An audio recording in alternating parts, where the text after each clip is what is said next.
Peace be with you, and a very blessed and happy Easter to everybody. Friends, what's Easter all about? Let me start with this. In first century Judaism, so in the time of the New Testament, there were many views concerning what happened to people after they died. So, following a very venerable tradition, some said that death was just the end, that the dead simply returned to the dust of the earth from which they came. Again, it's got very ancient roots within Judaism, that view. Others around Jesus' time maintained that the righteous dead would rise at the close of the age. Think of, when Jesus approaches the tomb of Lazarus and Martha says, yes, I believe that he will rise at the resurrection of the dead. That's what she meant, at the end of the age. Still others thought, maybe a bit here under the influence of Greek philosophy, that the souls of the just went to live with God after the demise of their bodies. Think of the book of Daniel here. In the book of Wisdom, you have some reference to this.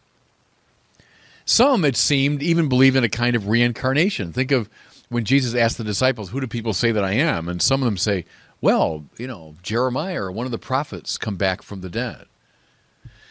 So there are all kinds of views about what happened after we die. Here's what's particularly fascinating about the accounts of Jesus' resurrection, is that none of these familiar frameworks of understanding is invoked. They had all kinds of ways to articulate it. None of them is used. The first witnesses maintained that the same Jesus who had been brutally and unmistakably put to death and buried. Mind you, Roman executioners didn't botch the job. I mean, they knew how to put people to death. That Jesus, who had died and had been buried, was, through the power of God, alive again. The point is, they didn't say he was vaguely with God in some sense, or that his soul had escaped from his body. They're not Greeks. Nor had he risen in some purely symbolic or metaphorical sense, nor were they looking forward to, this great day at the end of time when he would rise. No. Here's what they claim. He, Yeshua from Nazareth, this friend whom they knew, who had been put to death brutally and buried, was alive again. If I can put it to some degree in the perspective of the other expectations, what was expected for all the righteous dead at the end of time had happened in time to this one particular man, to this Jesus. See, as I've said this, I know a lot to you, but it was the very novelty of the event that gave such energy and verve to the first Christian proclamation. If they were just trading in these old frameworks, what would be particularly interesting or energetic about it? But on practically every page of the New Testament, we find this grab you by the lapels quality, because these early witnesses to the resurrection were not trading in bland spiritual abstractions or moral bromides. They were trying to tell the whole world that something so new and astounding had happened that nothing would ever be the same again. That's resurrection proclamation. That's Christianity. Over the past really couple of centuries, many thinkers, both inside and outside of the Christian churches, have endeavored to reduce the resurrection message to the level of a myth or a symbol. Easter, they argued, was one more iteration of the springtime saga that can be found in one form or another in most cultures, namely that life, triumphs over death in the, quote, resurrection of nature after the bleak months of winter. Go back to ancient mythology, come up through the stories of the different cultures, you find this resurrection myth, the springtime saga. Others maintained the resurrection is just a symbolic way of saying that the cause of Jesus lives on in his followers. Well, it was C.S. Lewis a long time ago put paid to these interpretations when he observed that those who think the resurrection story is a myth simply haven't read many myths Mythic literature deals in ahistorical archetypes, and thus it tends to speak of things that happened once upon a time, or to bring it up to date, in a galaxy far, far away. Myths are trading in these great abstractions, and they're beautiful, important. I love the myths. But the point is, the Gospels don't use that kind of language. In describing the resurrection, they mention particular places like Judea and Jerusalem. They specify the event took place not once upon a time or in a galaxy far, far away. It took place when Pontius Pilate was the Roman governor. We can date that. There are coins with Pontius Pilatus on them. We know exactly when that was.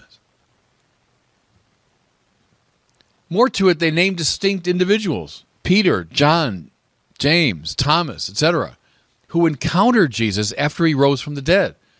People that knew him, that had touched him and seen him and talked to him. Finally, everybody, listen. Nobody dies defending mythic claims. Again, I love the myths. I'm not bad-mouthing myths for a second. They're terrific. I love them. I read them. They're extremely interesting. They're very important in the development of culture, all of that. But nobody died for Zeus or Dionysus or Osiris. There are no martyrs of Thor.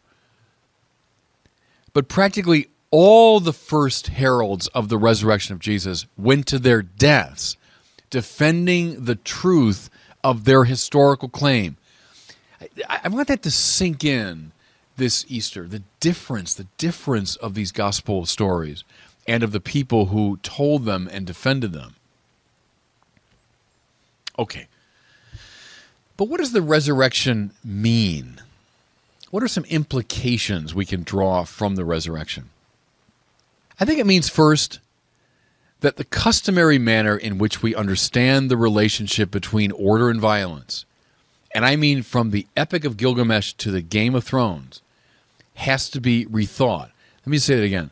The manner in which we understand the relationship between order and violence has to be rethought. Here's what I mean.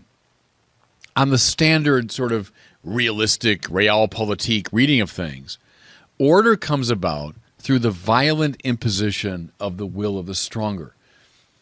And again, from ancient mythology all the way to Game of Thrones, that's what you see is relatively powerful people imposing their will through violence. Now, it can be very straightforward, like the violence of a bully on a playground.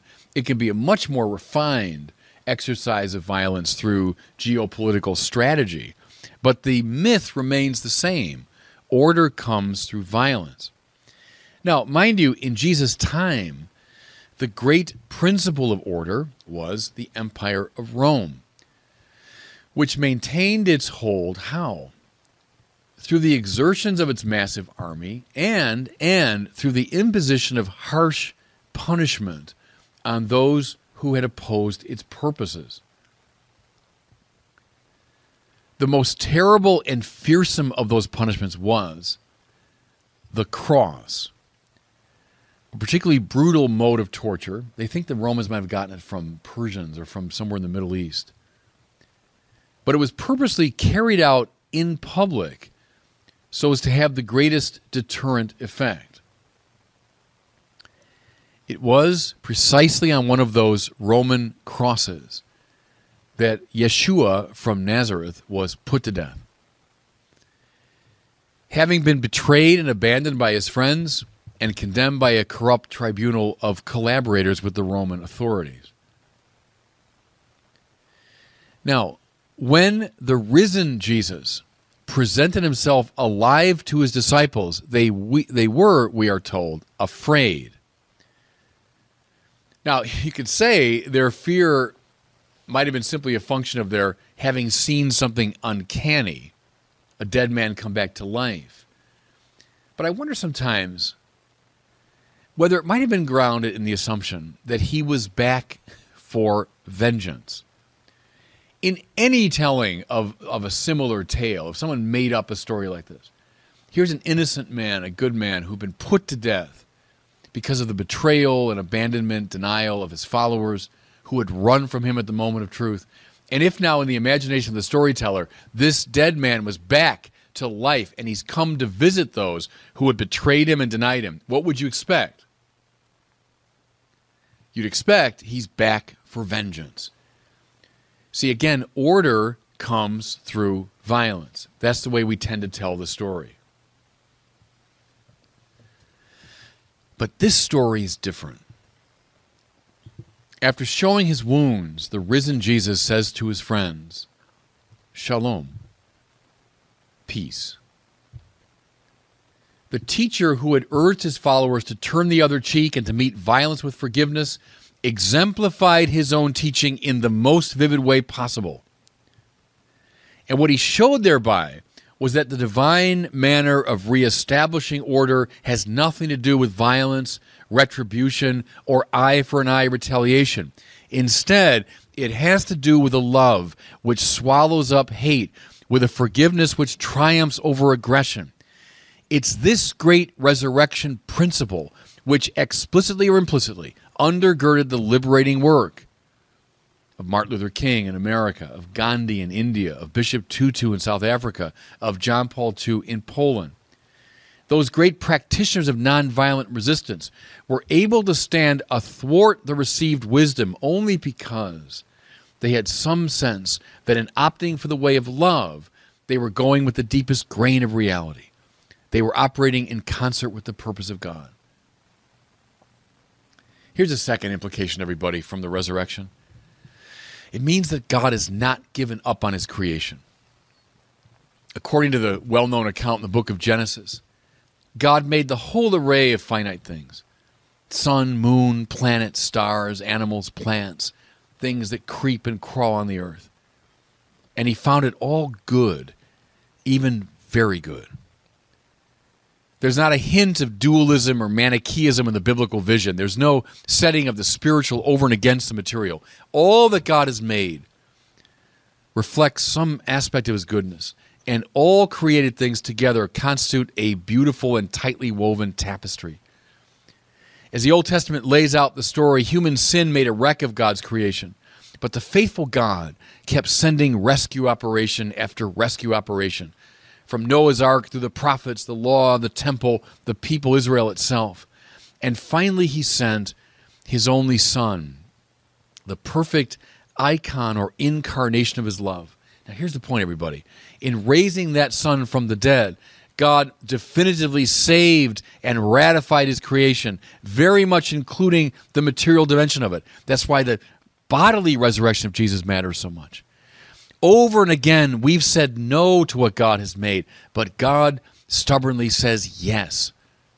And it's inspired by this divine yes that we always have reason to hope. That's what Easter means. And God bless you.